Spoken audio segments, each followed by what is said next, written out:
why Jesus came. Ano man po ang ating kalagayan sa Diyos, kailangan malaman natin na tayo ay merong kaaway. May kaaway ka. At itong kaaway natin ay galit sa atin. Gusto niya tayong sirain. Buksan po ninyo sa 1 Kabanata 10 at ating punto ngayon ang sinabi po ni Apostol Juan patungkol po rito. 1 Kabanata 10 sa verse 10. John 10 verse 10.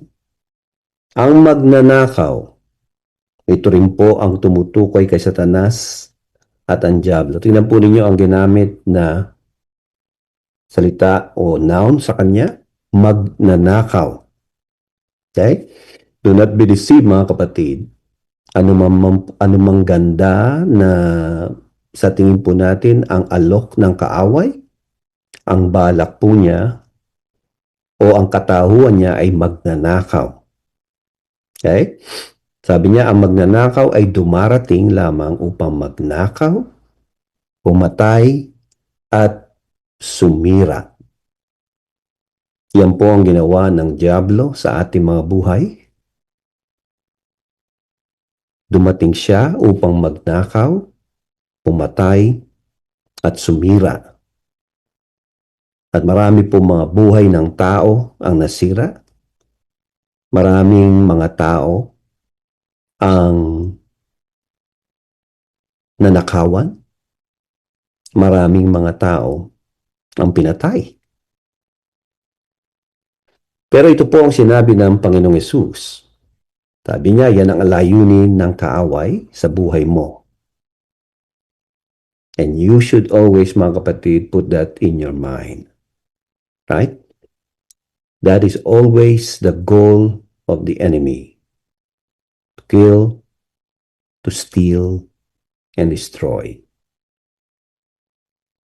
At kung minsan nakala mo, kakampi mo siya, kung minsan nakala mo, tinataas ka niya, pero ang totoo po ay gusto niyang wasakin ang iyong buhay. Ang sabi naman ni Jesus, dumating ako.